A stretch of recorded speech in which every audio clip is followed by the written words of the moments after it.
Praise the lord. ఈరోజు దేవుని వాగ్దానం ఇర్మియా 31వ అధ్యాయము 13వ వచనము. వారి దుఃఖమునకు ప్రతిగా సంతోషమిచ్చి వారిని ఆదరించెదను. విచారము కొట్టివేసి నేను వారికి ఆనందము కలుగచేతును. ఈరోజు ఎవరైతే దుఃఖములో ఉన్నారో, ఎవరైతే అవమానములో ఉన్నారో, ఇక నా పరిస్థితి ఇంతే, నా స్థితి ఇక మారదు అని మారా అనుభవము లాంటి పరిస్థితుల మధ్య నలిగిపోతున్నారో అట్టి వారికి దేవుడిస్తున్న వాగ్దానం ఏమనగా, వారి దుఃఖమునకు ప్రతిగా నేను సంతోషమును ఇస్తాను అని ఖచ్చితముగా రూఢిగా దేవుడు నిశ్చయముగా తన ఆత్మ ద్వారా మీతో ఈరోజు మాట్లాడుతున్నారు. కాబట్టి నాకు ఇంకా సమాధానం రాలేదు, నాకు ఇంకా నెమ్మది రాలేదు, నా జీవితం ఇక ఇంతే, వీటికి సమాధానం ఇక లేదు అని ఈరోజు కృంగిన స్థితిలో నీవు కనుక ఉంటే దేవుడు అంటున్నాడు, నీ కన్నీటిని నేను నాట్యముగా మార్చబోతున్నాను అతి త్వరలోనే. నువ్వు చేసిన ప్రతి ప్రార్థనకు కూడా ఈరోజు నేను జవాబు దయచేస్తున్నానని దేవుడు నీతో ఈరోజు మాట్లాడుతున్నారు.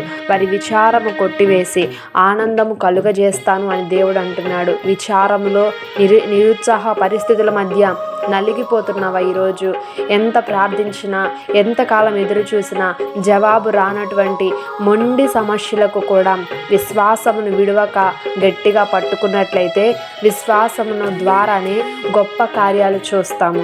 ఈరోజు నీ విశ్వాసాన్ని కోల్పోవద్దు. దేవుని యందు నీవు ఏ నిరీక్షణ కలిగి ఉన్నావో ఆ నిరీక్షణను గట్టిగా పట్టుకొని అదే విశ్వాసముతో ముందుకు కొనసాగినట్లయితే ప్రభువు ఈరోజు నీ జీవితంలో నూతనమైన కార్యములు చేయబోతున్నాడు.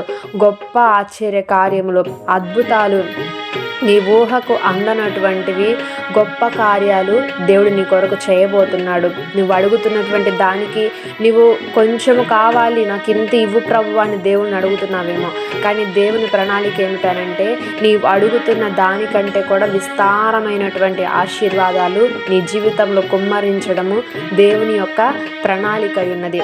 దాని కొరకే నీ జీవితంలో కొంత ఆలస్యం అవుతున్నది. కాబట్టి ఈరోజు విశ్వాసముతో ప్రార్థన చేయండి. తప్పకుండా ఈరోజు మీ విచారము, మీ దుఃఖము తొలగింపబడి యేసు నామములో సంతోషము, ఆనందము మీ జీవితాలకు కలుగునుగాక. ఆమేన్.